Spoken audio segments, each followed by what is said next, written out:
Tadi disebutkan oleh temanmu tadi kesetimbangan benda tegar. Nah, kita ambil materi pertama itu adalah benda tegar dengan submateri. Jadi benda tegar ini banyak ya, Nak.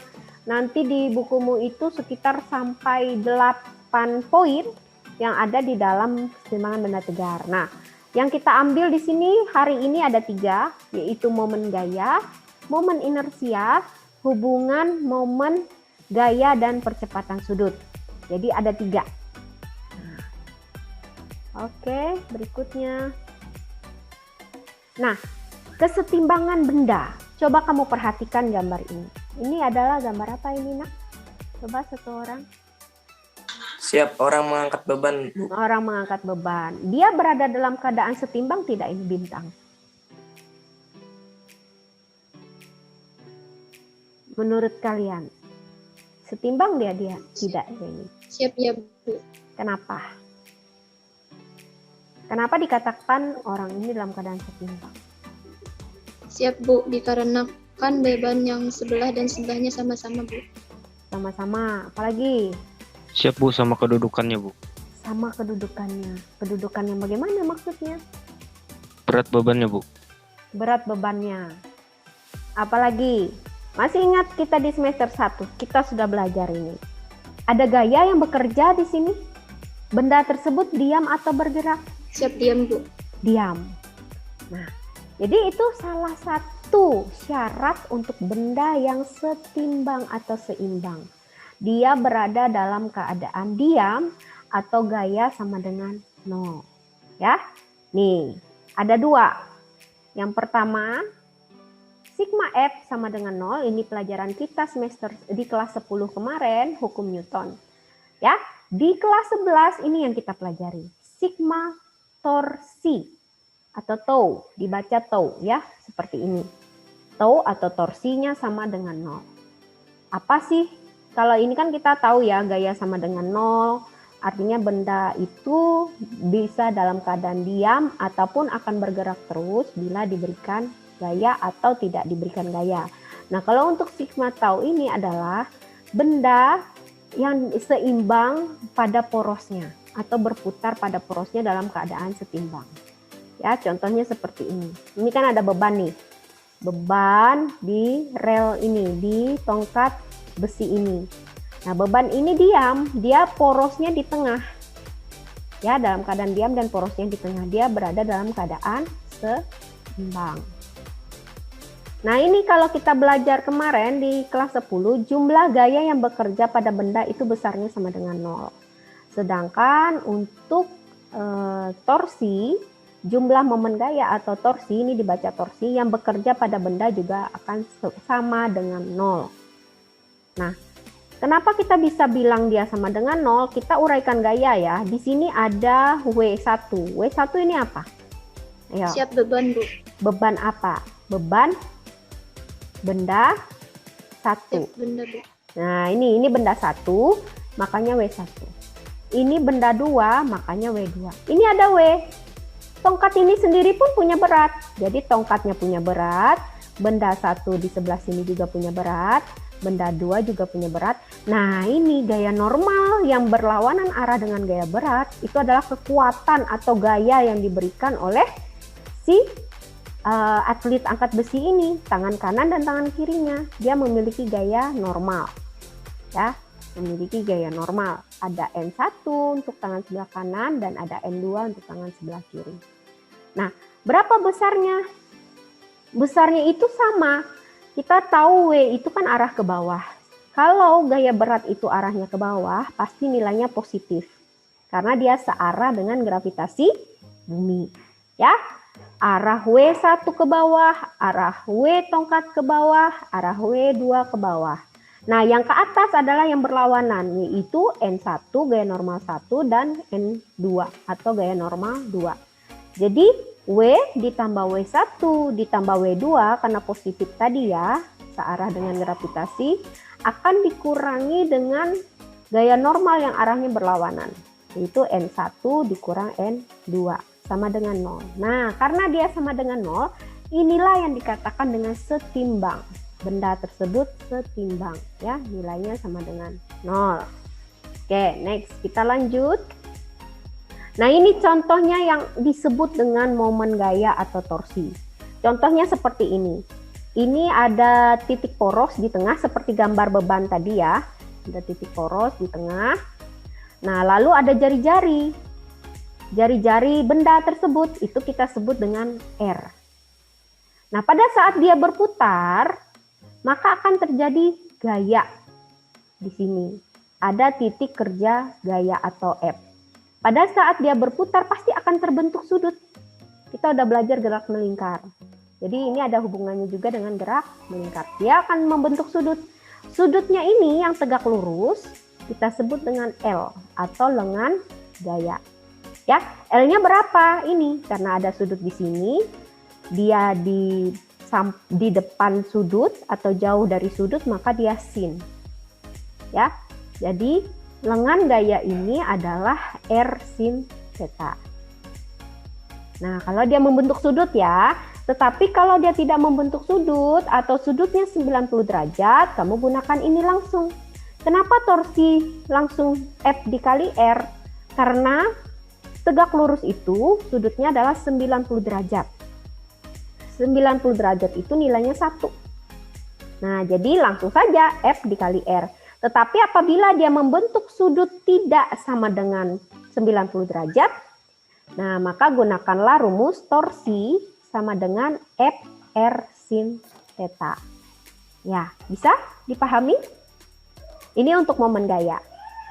Ya, terus ini salah satu contoh ilustrasi nih, Bu berikan. Ini salah satu contoh ilustrasi momen gaya pada persendian lengan. Nah, yang mana porosnya?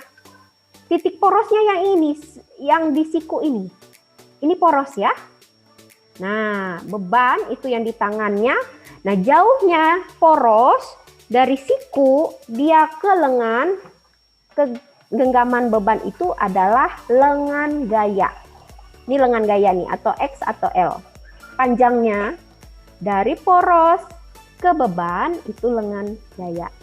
Boleh dia nanti porosnya di pinggir, boleh porosnya di tengah, tergantung dari bendanya nanti yang akan kita cari tahu berapa besar momen gayanya. Ya, bisa dipahami untuk momen gaya? Salah satu contoh seperti ini. Anak-anak pernah tidak bermain jungkat-jungkit waktu TK atau waktu SD atau waktu kecil lah? Pernah main jungkat-jungkit? Siapa yang pernah? Saya pernah. Pernah, Karolin pernah. Kamu bermain dengan siapa? Siap dengan teman. Teman. Temanmu gimana waktu kalian main? Temanmu badannya lebih besar apa lebih kecil dari kamu? Siap Bu, lebih besar dari saya. Nah, lebih besar. Dia lebih besar. Apakah Karolin terangkat apa enggak waktu main jungkat-jungkit? Siap terangkat. Terangkat. Gimana caranya supaya Karolin tidak terangkat atau posisinya seimbang? Apa yang harus dilakukan? Siapa yang tahu? Ini kan posisi begini nih. Nih di ujung dan di ujung. Si yang satunya ini lebih berat, otomatis terangkat begini. Bagaimana caranya supaya bisa seimbang? Siap Bu, menambah beban kembali Bu agar seimbang. Boleh nambah beban. Tapi kalau kamu hanya berdua dengan temanmu gimana? Kamu tetap menggunakan Siap yang beban. berat. Ya? Silakan. Siap yang berat maju. Yang berat maju ke depan. Yang si Karolin kecil masih harus tetap di pojok atau di pinggir. Kenapa seperti itu, Chandra? Ayo, coba jelaskan. Karena porosnya tadi Bu, karena kan ini poros. Jadi Ya, Bu. berat bebannya itu akan ditentukan oleh yang beratnya Bu. Yang paling berat. Jadi yang paling berat itu harus maju supaya dia seimbang Bu. Yang berat harus maju supaya seimbang. Kenapa dia harus maju? Artinya apa? Karena tadi keseimbangannya Bu. Nah, ya, sedikit lagi nih, mau mencapai nih. Ini ada yang namanya lengan gaya atau jarak. Artinya apa? Semakin beban mendekati poros, artinya Siap Bu, maka semakin sedikit gaya Bu. Iya, benar sekali. Maka semakin memperkecil beban, ya, semakin ringan dia. Jadi, benar yang dikatakan Chandra. Syarat untuk terjadinya momen gaya itu dipengaruhi oleh beban pertama. Kedua, lengan gaya. Semakin dia pendek atau mendekati poros, maka gaya yang dihasilkan semakin kecil. Ya. Sebaliknya, bila lengannya semakin panjang, otomatis gaya yang dihasilkan atau beban yang dihasilkan semakin besar. Seperti itu. Nah, ini bisa kita praktekkan dalam kehidupan sehari-hari. Ya, contohnya main jungkat-jungkit tadi. Misalnya, si Karulin kan ringan, ayo lu gimana dong supaya bisa seimbang? Ya udah, yang berat badannya lebih besar, maju ke depan, Karulin masih posisi di ujung. Sehingga Karulin memiliki beban yang lebih besar dan yang satunya mengalami kekurangan beban. Jadi lengan gaya berpengaruh di sini. Ya, semakin panjang, maka beban yang dihasilkan pun semakin besar. Sebaliknya semakin pendek lengan, maka yang dihasilkan semakin kecil. Inilah rumusnya. Dia berbanding lurus antara torsi dengan gaya. Antara gaya dengan jarak berbanding terbalik. Ini ya, dibaca seperti itu. Antara F dan R berbanding terbalik, artinya semakin besar gaya, maka harus memperkecil jari-jari. Gitu. Ya, atau memperkecil lengan. Nah, ini rumusnya di sini. Oke, bisa dipahami ya. Nah, next, lanjut. Nah, ini momen gaya penyebab dari berputarnya benda. Besarnya momen gaya bergantung dari F dan lengan gaya yang saling tegak lurus. Seperti contoh tadi, jungkat-jungkit tadi. Ya, adalah saling tegak lurus. Nah, contoh ini, sumbu putarnya di sini, di ujung, ya. Arahnya F di sebelah kanan. Nah, kalau sebelah kanan, ini artinya dia searah jarum jam. Perhatikan jarum jam. Jarum jam kan berputar ke arah kanan, ya. Nah, sebaliknya, kalau dia berputar ke arah kiri, maka itu berlawanan arah dengan jarum jam. Nah, momen positif itu bila dia searah jarum jam. Momen dikatakan negatif bila dia berlawanan arah dengan jarum jam. Perhatikan arahnya ini. Nah, ini arahnya ke kiri, ini arahnya ke kanan. Ya. Jadi arah berputarnya itu menentukan positif dan negatifnya. Rumus yaitu torsi sama dengan F dikali L atau lengan gaya. Nah, berikutnya bagaimana kalau dia membentuk sudut? Misalnya F-nya di sini dia nggak tegak lurus, ini tegak lurus ya, Ibu katakan tadi kalau tegak lurus sudutnya 90 derajat. Nah, bagaimana kalau sudutnya tidak 90 derajat, dia membentuk theta di sini?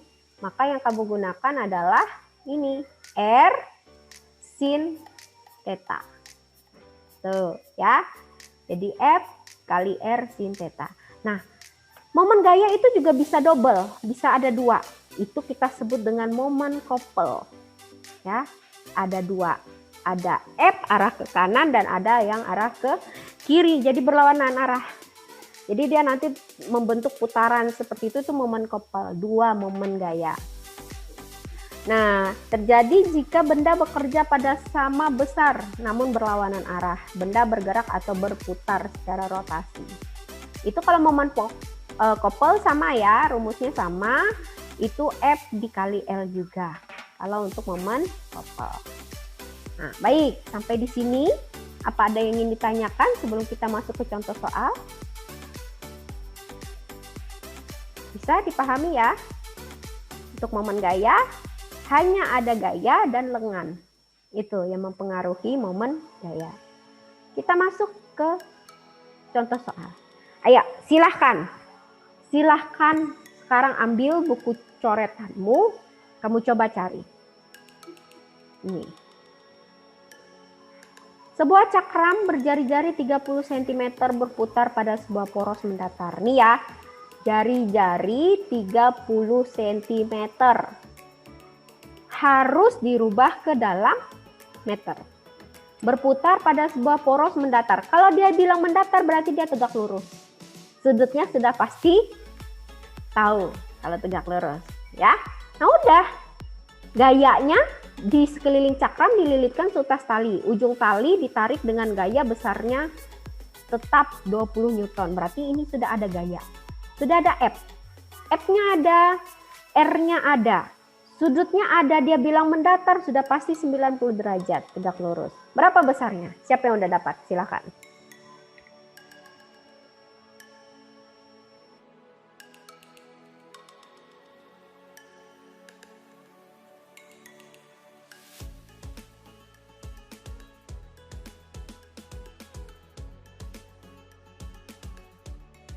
Siap Bu D Bu, 6,0.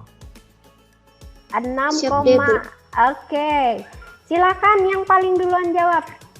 Baik, jawabannya 6,0. Silakan Sandika jelaskan. Ya, tadi kan sudah kita lihat bahwa diketahui jari-jarinya diubah dari 30 cm diubah ke meter jadi 0,3. Dan kita sudah tahu tadi F-nya adalah 20 Newton. Jadi tinggal dikali saja. Tinggal 20 dikali 0,3 sama dengan 6,0. Iya. Ya. Dan sudutnya tadi adalah 90 derajat. Ya, nilainya sama dengan 1. Oke, benar. Jawabannya benar. Ibu harap tadi ada juga Karolin udah dapat, mudah-mudahan teman lain udah dapat. Ya, mudah saja caranya seperti ini. Nanti kalau dia ada bilang bentuk sudut 30 derajat, ya udah tinggal masukin sini sin 30. Sin 30 berapa? Setengah, misalnya seperti itu. Sin 45, sin 45 berapa? Setengah akar 2. Langsung tinggal dikali. Nah, ini berhubung dia mendatar, tegak lurus, maka 90 derajat langsung. 20 kali 0,3 sama dengan 6,0 Newton meter. Jadi satuannya adalah Newton meter. Dari mana? F itu Newton, jari-jari yang tadi adalah kita rubah ke meter. Oke, jawaban benar. Sampai sini bisa ya? Bisa ya? Oke, bisa kita lanjut? Kita lanjut ke berikutnya. Nah, soal nomor 2. Ayo silahkan. Bisa nggak?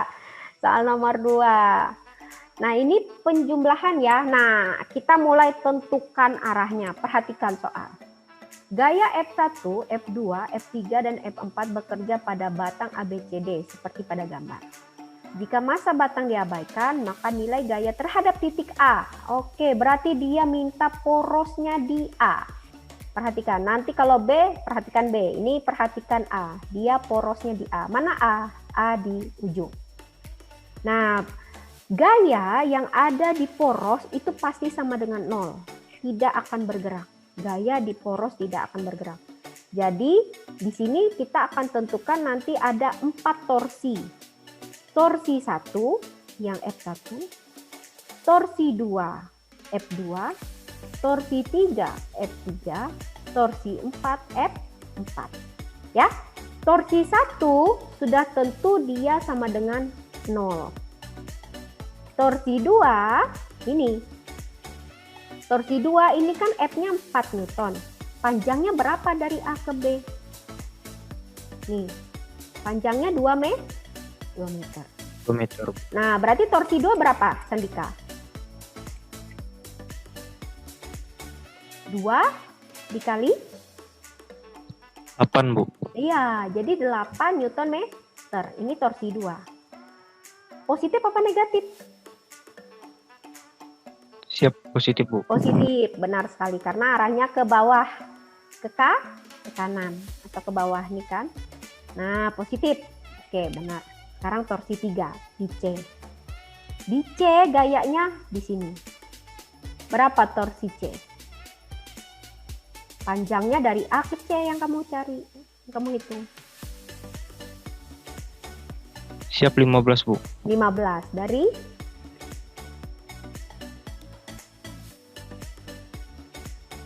panjangnya 2 meter tambah 1 meter adalah 3, Bu. 3. 3 dikali 5. Ya? 5. Nah, benar. Torsi 3 adalah 15 Newton meter. Positif apa negatif? Siap, negatif. Negatif. Benar. Jadi kita perlahan ya.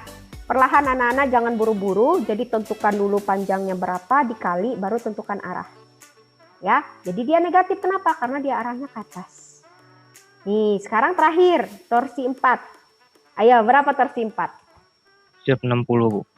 60 dari 2 2 tambah 1 ditambah tambah 3. 1 tambah 3 6 dikali kali 10. 10. Positif negatif? Siap, positif, Bu. Positif. Oke, jumlahkan. Torsi 1 0, torsi 2 8, torsi 3 negatif 15, torsi 4 positif 60. Berapa hasilnya? Siap 53. 53. Kita cek ya. Kita cek. Nih. Oke. Iya, benar. Jawabannya 53. Caranya seperti tadi. Boleh juga seperti ini. Kalau di sini tidak dimasukkan torsi A ya. Karena torsi A sama dengan 0. Nah, kita klasifikasikan dulu yang positif, baru kita klasifikasikan yang negatif supaya mudah kita untuk mengurang. Yang positif yang mana? Yang B dan D. Yang negatif yang mana? Yang C. Karena yang C arahnya ke atas atau berlawanan arah. Oke, silakan. Mau ditanya, tanya dulu sebelum kita lanjut. Yang belum jelas. Silakan ditanya. Ini torsi A sama dengan 0. Ya. Kenapa dia 0? Karena dia berada di sudut, berada di poros. Ini torsi 2 dengan lengan A ke B adalah 2 meter. Torsi 3 lengannya A sampai C 2 ditambah 1 3 dikali dengan F-nya 5. 3 kali 5 15, negatif karena arahnya ke atas. Nilainya negatif. Terus torsi D atau 4 dari A sampai D. Panjangnya 2, 1, 3, 6. Dikali dengan 10. Jadi 60 karena dia posisinya ke bawah positif. Jadi ingat, perhatikan dia ini soal titik A. Jadi segala sesuatu acuannya dari A. Nanti kalau dia minta dari titik B, acuannya titik B. Ya. Kalau C, acuannya C. Seperti itu. Lihat arah. Nah, lihat arah.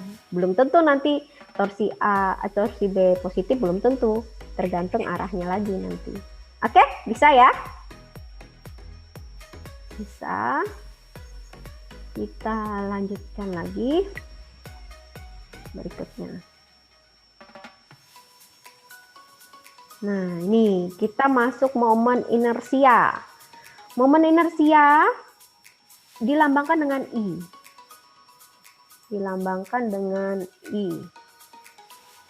Ini, inersia. Apa persamaannya? Adalah massa, M ini massa, dikali jarak. Tapi jaraknya dikuadratkan, jangan lupa. Jaraknya dikuadratkan. Nanti kalau ada inersia lebih dari satu benda, tinggal dijumlah. Seperti tadi, torsi tadi. Ada 4 gaya, berarti 4 torsi. Seperti itu juga inersia.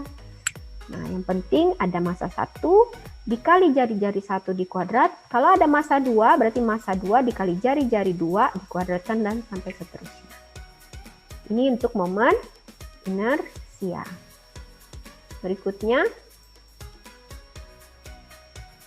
Nah, ini untuk menghitung momen inersia, tadi rumusnya sama mr kuadrat jumlah dari keseluruhan massa dikali dengan jari-jari kuadrat. Contoh untuk massa kontinu. Nah, misalnya dia benda porosnya berada di pusat batang. Nah, seperti ini gambarnya ya. Kalau dia berada di pusat batang. Ini kalau dia berada di ujung batang. Ya.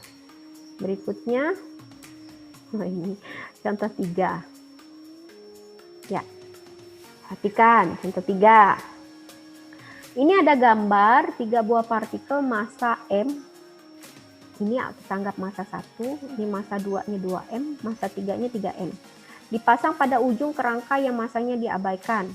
Sistem terletak pada bidang XY. Ini X. Ini X. Ini Y. Nah, ya, momen inersia sistem. Nah, ini kita anggap ini yang benda 1. Ini benda 2, benda 3. Berapa jumlah momen inersianya?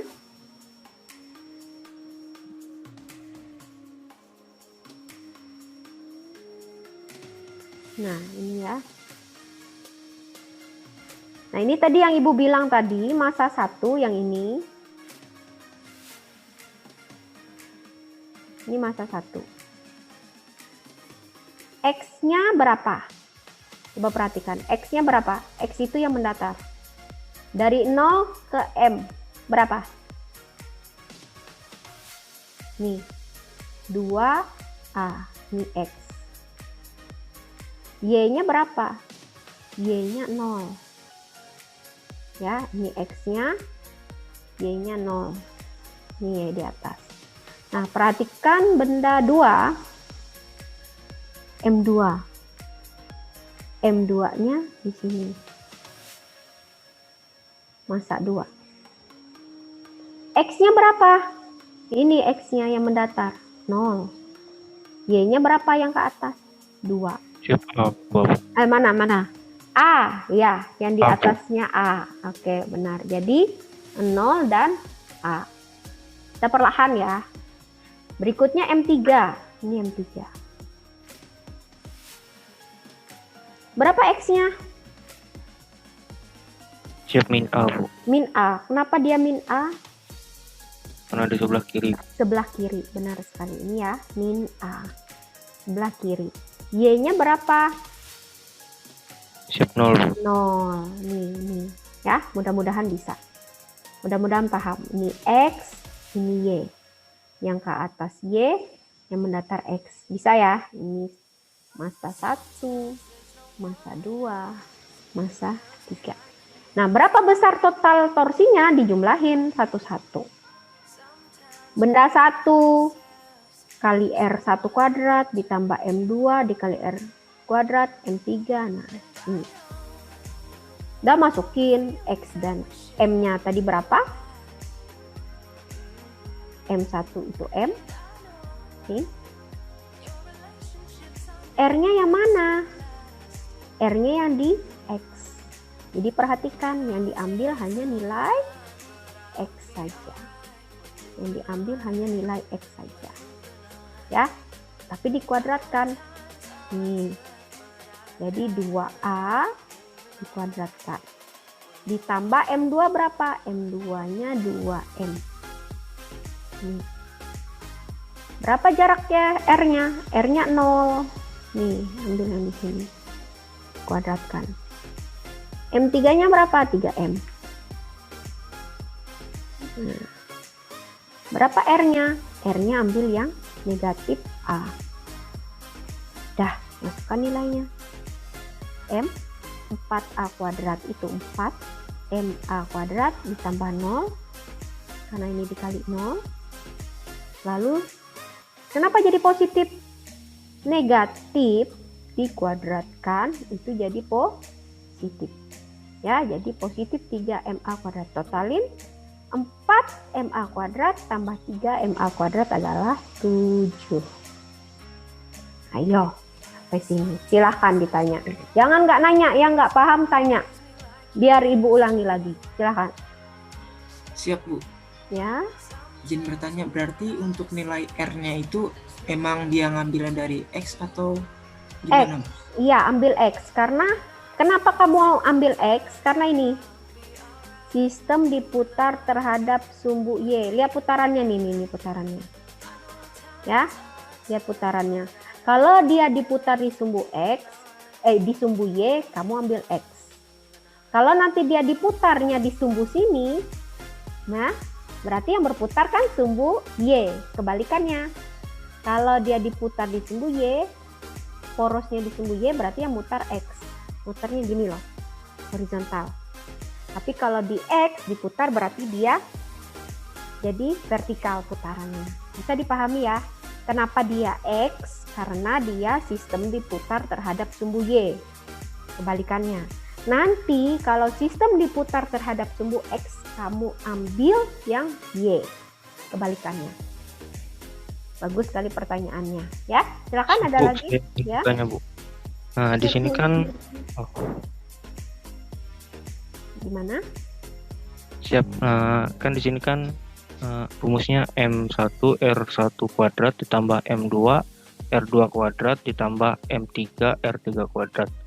Nah, di sini kan M dalam kurung M dalam kurung 2A kuadrat ditambah dalam kurung 2M dalam kurung 0 kuadrat. Nah, di sini 0 kuadrat ini apakah jarak yang ini bisa berupa bukan cuma 0 saja, Bu, atau bisa 1, 2, 3 sampai yang lain? Ini 0, kenapa 0? Coba perhatikan, yang R2 ini kenapa 0? Karena ini sumbu X-nya dia berada di 0. Ya, untuk massa 2. Sumbu X-nya nih. Kalau Y-nya di A, X-nya 0 gitu. Jadi dia kalau di tempat putaran atau berada di sumbu, kan sumbunya di sini, otomatis dia tidak ada momen inersia atau sama dengan 0. Itu ya, sama seperti momen gaya tadi. Kalau dia diputar di porosnya, berarti benda yang berada di poros itu pasti sama dengan 0, baik momen gayanya, baik momen inersianya, pasti sama dengan 0. Gitu. Jadi kalau dia di sumbu putar, ya pasti 0. Ada lagi yang mau bertanya? Baik, kalau tidak ada, kita lanjut berikutnya. Mudah-mudahan sampai di situ. Jangan ini ya, jangan ngeblank di sini. Kita masih banyak yang lain. Berikutnya. Nah, ini momen inersia beberapa benda yang diketahui. Jadi benda itu macam-macam ya, yang bundar seperti ini atau melingkar. Ada yang cincin poros di sumbu pusat. Tahu cincin? Kalau cincin kan kosong tengahnya. Seperti ini, dia pakai inersianya ini mr kuadrat kalau untuk cincin. Nah, kalau untuk pipa ini ada selimutnya seperti ini, gunakan yang ini. Nah, kalau untuk silinder pejal seperti ini, silinder pejal contohnya, gunakan ini setengah mr kuadrat. Ini sudah baku ini rumusnya.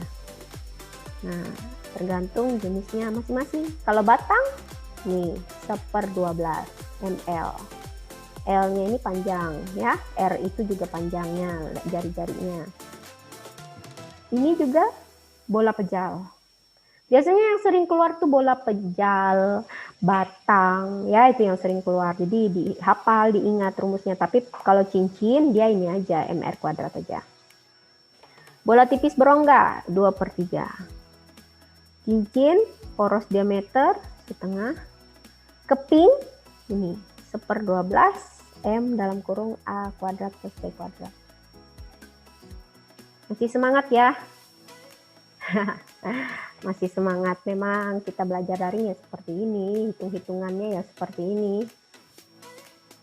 Nah, soal keempat. Ayo, berapa besar momen inersia benda ini?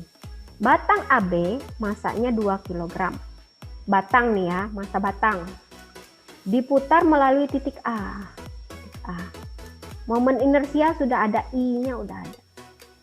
8 kg meter kuadrat. Bila diputar melalui titik pusat O, AO sama dengan OB, maka inersianya menjadi, ya, dia diputar melalui titik pusat O, berarti di tengah-tengah ini batang, di tengah-tengahnya titik O, berarti O-nya di tengah. A, B. Berapa momen inersianya? Nah, ini adalah batang tadi ya. Batang yang sama besar karena dia berada di pusatnya di tengah. Jadi dia menggunakan batang homogen. Rumus untuk batang homogen itu adalah 1/12 ml kuadrat. Batang inersia ini kalau hanya di ujung dia pakai 1/3 ml kuadrat. Nah, massa batangnya 2 kg. I-nya ada, I-nya 8. Nah, berapa panjang diameternya? Bagi 2. Panjang diameternya setengah L karena dibagi 2. Nah, udah, langsung kita masukkan pakai persamaan ini. 1/12 ml kuadrat karena dia inersia batang homogen. Masukkan, dikeluarkan dulu ini nilai 1/4 dan 1/3 ml-nya dikeluarkan. Kenapa dikeluarkan 1/3 ml kuadrat? Karena 1/3 ml kuadrat ini adalah momen inersia A. Ya, 8 tadi nilainya. Jadi dikeluarkan 1/4-nya tinggal dikalikan dengan 8. Jadi hasilnya 2. Hasilnya 2 kg meter kuadrat. Silakan yang mau bertanya sampai di sini. Ini khusus untuk batang homogen, jadi panjangnya itu 1/2 L. Terus kalau dia berada di ujung dia 1/3, tinggal dikalikan dengan 1/4. Siap, Bu. Untuk dari 1/4 itu bagaimana, Bu? Nah, ini kan tadi 1/12 kan? Ya, 1/12 ini kamu uraikan. Karena 1/3 ml kuadratnya ini adalah ini. Nah, bagaimana kamu menguraikannya? Berarti 1/4 kali 1/3 ini kan sama hasilnya. 1/12 kan? Hanya dikeluarkan saja untuk mempermudah memasukkan nilai IA. Karena IA-nya ini adalah ini, 1/3 ml kuadrat.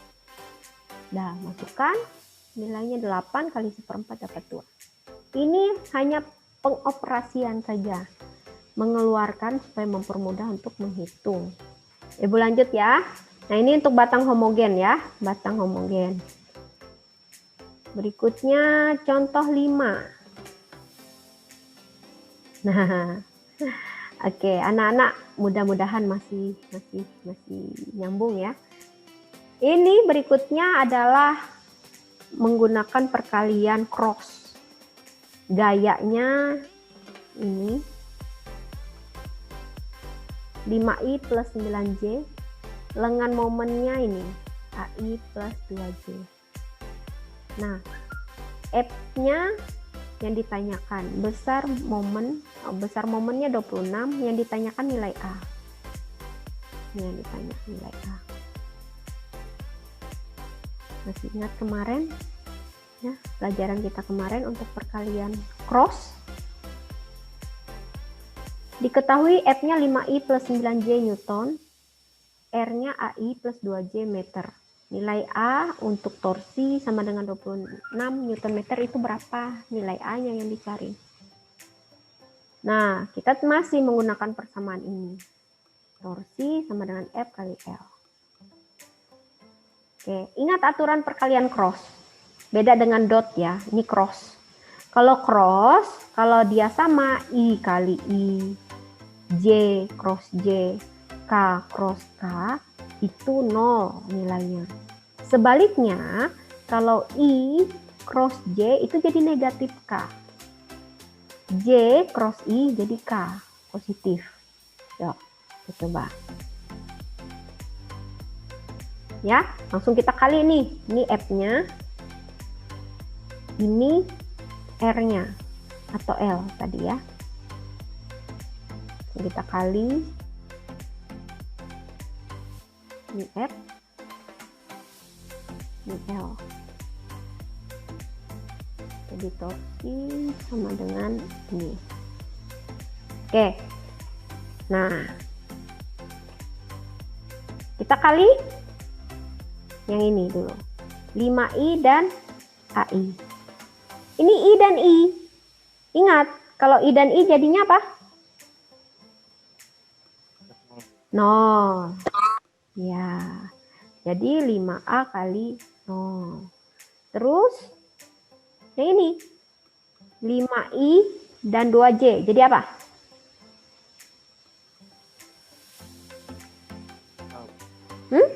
Negatif A, Bu.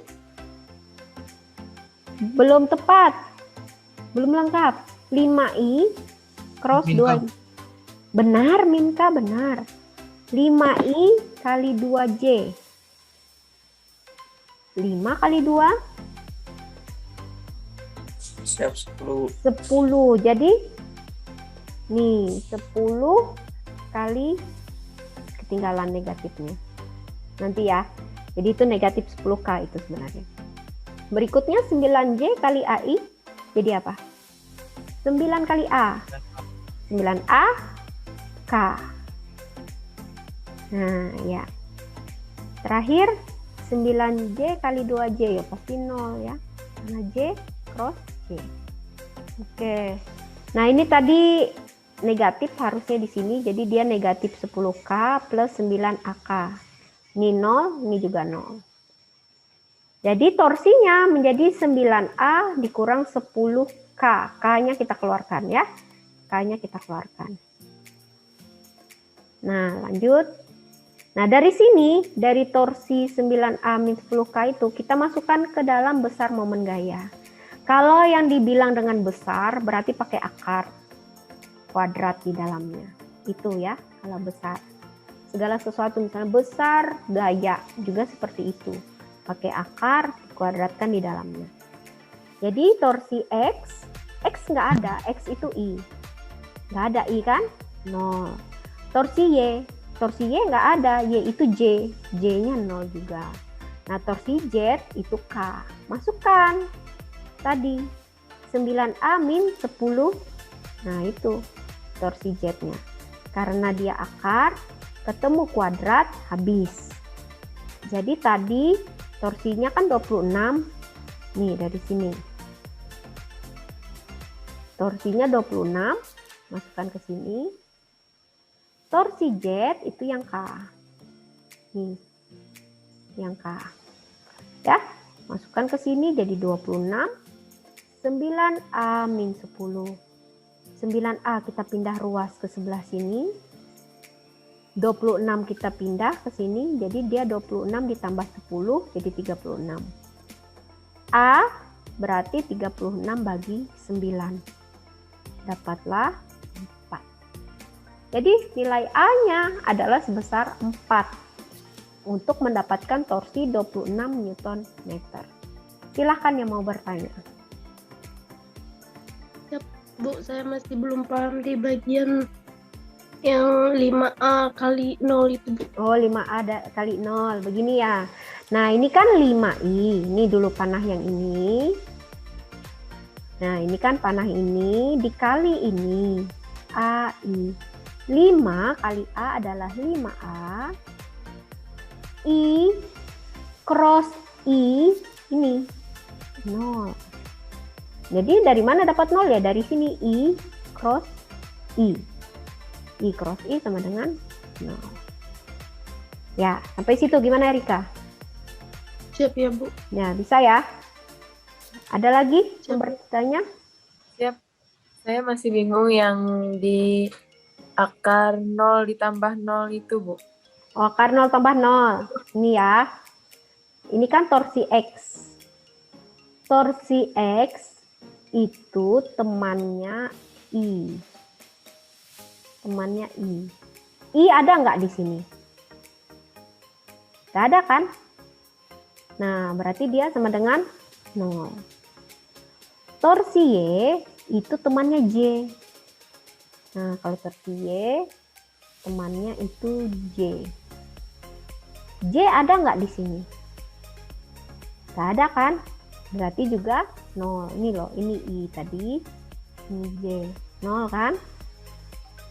Torsi Z. Temannya adalah K. Ada torsi Z. K. Ini namanya vektor satuan ya. Jadi kalau X itu I, Y itu J, Z itu K. Makanya kenapa di sini 0? Karena tidak ada I. Z ada K. Udah, masukin nilai K yang ini. Oh ya, ini yang terakhir. Nah, ini yang terakhir ya, Nak ya. Nah, ini untuk hubungan antara gaya, momen gaya ini dengan percepatan sudut. Percepatan sudut itu kita lambangkan dengan ini nih, alfa. Jadi, torsi itu selain dari yang kita dapat tadi adalah F kali L, ya, F kali L, itu juga adalah ini, I kali alfa atau percepatan sudut. Nih dari sini uraiannya. Jadi ada 2 untuk torsi ya. Torsi itu bisa dengan F kali L atau momen inersia dikali dengan percepatan sudut. Jadi ada 2 rumus untuk torsi atau momen gaya. Berikutnya soal nomor 6.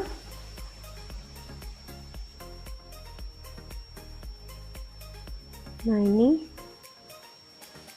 Oke, soal nomor 6 ini inersia 2,5.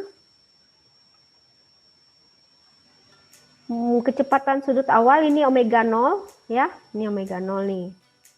Nih, inersia ini. Waktu ini 2,5 sekon. Udah. Berapa momen gaya yang harus dikerjakan? Nah, untuk ini karena dia berotasi dan berhenti, kalau kata berhenti berarti omega akhirnya adalah 0. Karena dia berhenti. Kita gunakan rumus ini untuk kecepatan sudut. Omega sama dengan omega 0 plus percepatan sudut dikali T. Yang ditanya adalah berapa momen gayanya. Masukkan kecepatan sudut akhirnya 0, kecepatan awalnya 7,5, percepatan sudutnya masih belum diketahui, T-nya 2,5. Udah dibalik, dipindah ruas, yang ini jadi positif, ke sebelah sini jadi negatif. Negatif A, 0,25 sekon sama dengan 7,5. Udah negatif A berarti adalah 7,5 dibagi 2,5 hasilnya 3. Jadi percepatan ini percepatan ya. A ini A seperti alfa ini percepatan. Nah, negatif 3. Kalau dia bertanda negatif berarti dia mengalami perlambatan ya. Melambatkan karena dia mulai berhenti berarti dia mengalami perlambatan. Itu tanda negatif. Ini. Nah, ini tadi yang barusan tadi hubungannya tadi. Dia itu torsi selain daripada gaya dikali lengan gaya adalah juga momen inersia dikali percepatan sudut. Inersianya udah ada 2,5. Nah, percepatan sudutnya yang kita cari tadi. Ya, kenapa nggak negatif di sini? Ayo, tanda negatif hanya menunjukkan tanda saja bahwa dia mengalami perlambatan. Jadi dia tidak berpengaruh terhadap nilai torsi. Jadi tidak perlu ditambah tanda negatif di sini ya. Negatif hanya menunjukkan bahwa dia mengalami perlambatan. Kalau positif berarti mengalami percepatan. Oke, sampai di sini silahkan yang mau bertanya. Kalau nggak ada Ibu lanjut nih, karena waktu kita udah nih. Bisa ya? Jadi momen gaya ini tadi berulang kali Ibu sampaikan kalau dia hubungannya dengan percepatan, kamu gunakan kecepatan sudut. Lanjut. Kesimpulan, nah syukurlah ada yang terakhir ya. Jadi ada 3 tadi yang sudah kita bahas, ada momen inersia. Momen gaya, torsi. Ya. Apa itu kesimpulan dari momen gaya? Silahkan. Siap Bu, menurut saya momen gaya adalah hubungannya dengan titik keseimbangan pada sebuah poros Bu. Ya, oke kita lihat ya. Nah ini benar, ada benarnya yang disebut dengan oleh Caroline tadi. Momen gaya atau torsi adalah sebuah besaran. Ayo dibaca, Caroline baca. Siap ya Bu. Siap, momen gaya adalah momen gaya atau torsi adalah sebuah besaran yang menyatakan besarnya gaya yang bekerja pada sebuah benda sehingga mengakibatkan benda tersebut berotasi. Torsi merupakan jarak antara titik tujuan atau poros ke titik di mana gaya itu bekerja. Benar sekali. Ya, oke. Ya. Berikutnya. Nah, ini. Jika menginginkan beban yang kecil, nah seperti kita contohin jungkat-jungkit tadi ya, menginginkan beban yang kecil dari sebuah torsi, maka kita dapat memanfaatkan dengan memanjangkan lengan kuasa yang kita berikan, sehingga beban akan terasa lebih ringan. Contoh tadi yang dibilang Chandra tadi, kalau kita mau dia ringan, harus dipanjangin. Kalau kita mau dia lebih ini, harus dideketin. Seperti itu. Ya, membuat beban tersebut menjadi lebih ringan. Berikutnya, momen inersia. Apa itu momen inersia? Sesuatu yang bergerak pada poros. Bergerak pada poros. Oke, ini ya. Nah, ini momen inersia. Ya, momen inersia adalah benda tegar yang bergantung pada bentuk benda, massa benda, dan juga letak sumbu putar. Yang mempengaruhi besarnya momen inersia adalah massa benda, benar tadi kamu bilang, ada jari-jari rotasi, ada simpangan, dan juga ada waktu. Ya, jadi selama dia berputar, benda tegar yang berputar, itu ya pada porosnya. Terakhir, hubungan antara momen gaya, torsi dengan percepatan. Jadinya apa tadi? Apa jadi rumusnya tadi hubungannya? Nah, Ibu ingatkan lagi ya. Jadi ini hubungannya, kalau dia tadi adalah torsi sama dengan F kali L, kalau untuk momen gaya dan percepatan dia jadi ini, I dikali alfa atau A percepatan sudut. Oke, sampai di sini pelajaran kita. Kesimpulannya ini yang bisa kita ambil. Tugasmu, masih ada tugas enak ya? Nah ini, kerjakan latihan soal nomor 1, 2, 3, 4, 6, 8, halaman 23 sampai 24, pengerjaan 1 minggu kumpulkan di PCR. Untuk pertemuan berikutnya, pelajari tentang momentum sudut dan gerak menggelinding.